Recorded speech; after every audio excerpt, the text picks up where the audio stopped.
que existe basicamente no sistema financeiro em relação à economia brasileira.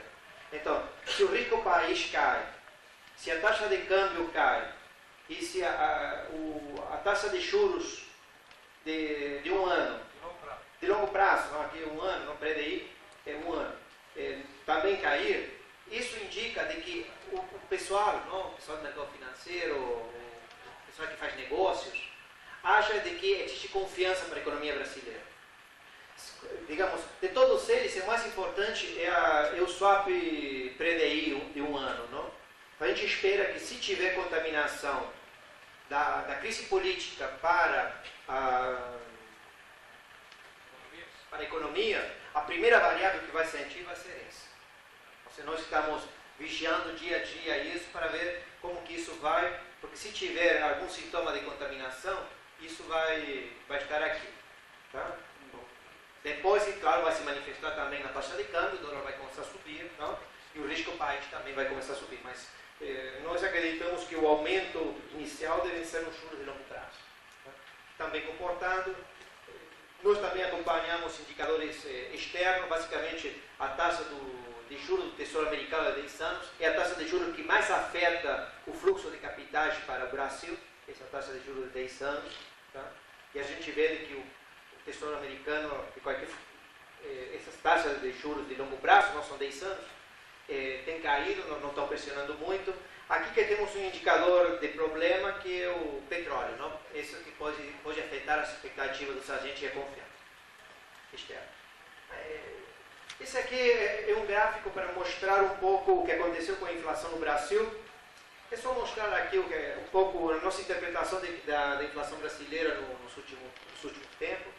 Nós consideramos que a inflação que aconteceu ao longo do ano 2004 está muito associada a um choque nos preços dos commodities internacionais. Não? O preço dos commodities agrícolas e metálicos no mercado mundial aumentou. Aumentou porque a economia mundial está crescendo muito. Não? China e Estados Unidos pressionaram o preço de vários metais. Não? Assim, minério de ferro e aço aumentaram, alumínio, cobre, todas essas coisas aumentaram. Os agrícolas aumentaram, não? O preço da soja, vários preços aí, o petróleo aumentou. E esse aumento das commodities, ele significou um choque, não? Nos preços dos insumos importados e um aumento nos preços aqui no Brasil. Aqui no Brasil e no resto do mundo, porque o choque foi mundial, isso afetou todo mundo. Então, a inflação teve em todos os países do mundo. Então, em geral, a inflação dos últimos meses começava no atacado, não? Porque o importador comprava, vendia para o atacadista, o índice de preço no atacado é esse vermelho, não? O IPA. Então o atacadista aumentava o preço e isso depois era levado para o varejista. Então você tinha uma transferência ou seja, um aumento inicial do IPA e depois transferido para, não? Ou seja, para o varejo. O problema foi de que esse choque desapareceu no começo deste ano. Não? Os preços no mercado mundial estabilizaram, os commodities estabilizaram, e isso tem feito de que a taxa de inflação comece a cair rapidamente aqui, não? Que depois, aqui são médias móveis de 12 meses, mas se você vai ver mês a mês, o IPA está sendo negativo nos últimos meses, e então no varejo também. Então, a política monetária brasileira, a política de combater a inflação, digamos, tem tido sucesso, porque a taxa de inflação é alta, mas nós achamos que a origem do problema inflacionário do ano passado, no começo deste ano, era muito associado ao choque externo. Isso está acabando. Inflação, então aqui tem alguns dados de inflação bem atualizados, mas olhem aqui o IPCA, estamos em junho com deflação. Aqui tem o IPA já temos 2 meses aqui com deflação.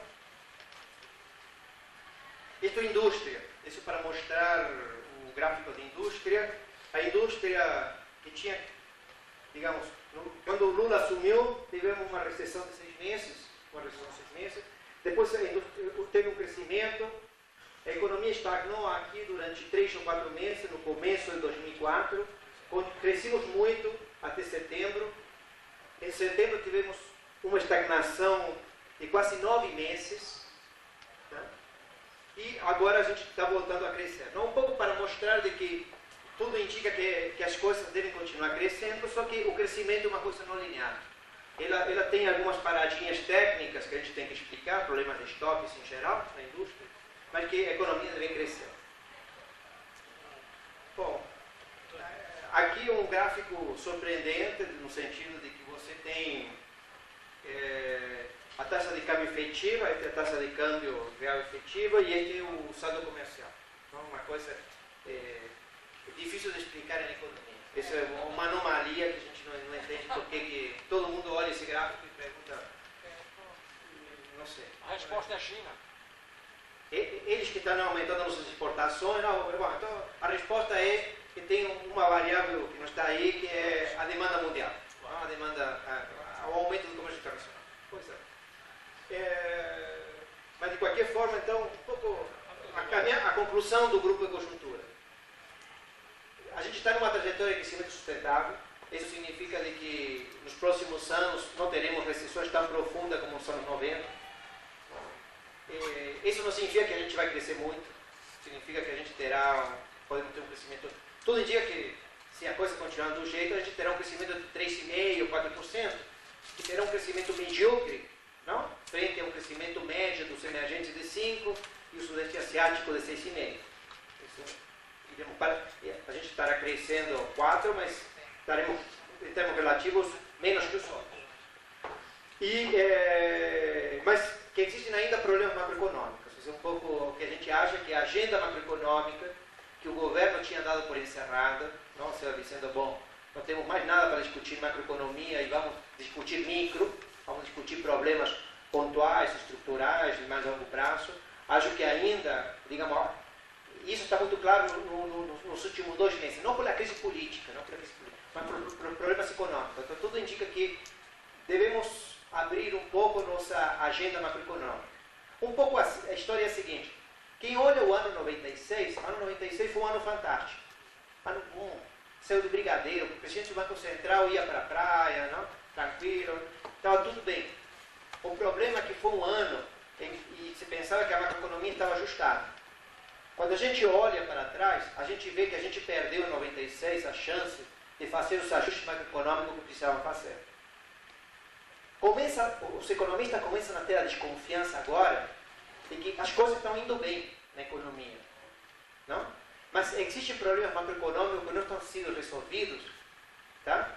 E que a gente não está usando o momento para discutir ele. É claro que a crise política agora, não? A gente tem que ir ver CPI todo dia na televisão, mas é difícil de discutir macroeconomia, não? Mas um pouco a ideia que começa a aparecer nos economistas brasileiros é que temos que voltar a discutir a agenda macroeconômica. Aquele tripé de 99, que tem funcionado bem do ponto de vista do ajuste externo e do ajuste fiscal, pode não ser uma solução para o crescimento sustentável dos próximos anos.